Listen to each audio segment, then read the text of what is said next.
The dirtiest vacation vessels on Earth just lost their only line of oversight, and no one's talking about it.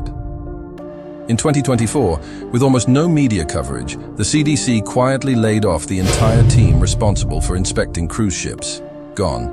No replacements, no plan, just one silent, bureaucratic vanishing act. And you're supposed to believe it's no big deal. Let's get one thing straight. Cruise ships aren't floating hotels. They're floating petri dishes. Trapped in closed systems where viruses thrive, where bacteria breed in every corner, and where one person coughing can lead to thousands vomiting by morning. You remember the Diamond Princess, right? February 2020, the moment the world saw just how bad it could get. Over 700 passengers infected, trapped in their rooms like prisoners while the virus danced through air vents and shared hallways. It was one of the first warning shots of the pandemic. But what did we learn? Apparently nothing. The CDC's vessel sanitation program, once hailed as a critical line of defense, was responsible for random, unannounced inspections of cruise ships docking at U.S. ports. These weren't ceremonial checkboxes. Inspectors looked at drinking water systems, kitchen sanitation, disease logs, air filtration, sewage disposal, pest control, and food handling. It was the last barrier between you and a gastrointestinal apocalypse at sea. And now, it's gone, quietly dismantled. No one's talking about why. Some say it's budget cuts. Others say it's post-pandemic restructuring. But let's stop pretending this makes sense. Cruise ships were already a nightmare with inspections. Without them, it's a microbial war zone just waiting to happen.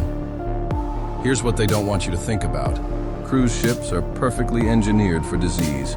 Thousands of people crammed together, shared buffets, recirculated air, public restrooms, shared pools, ice machines, doorknobs, elevator buttons, handrails.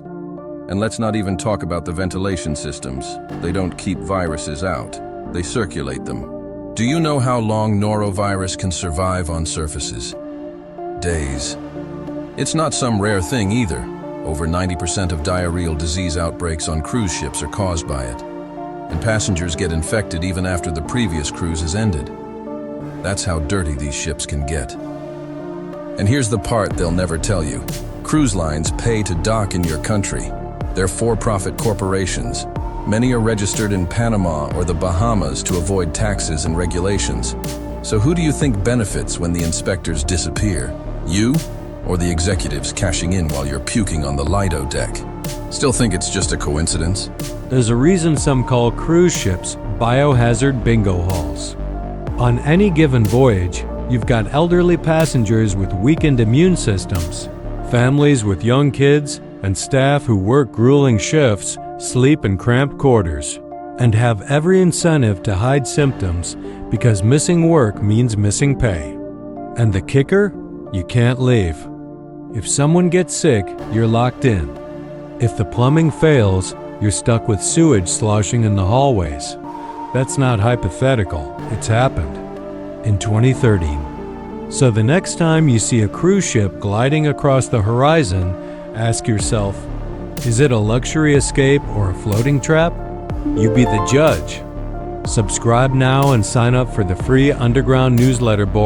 They silence stories like this for good.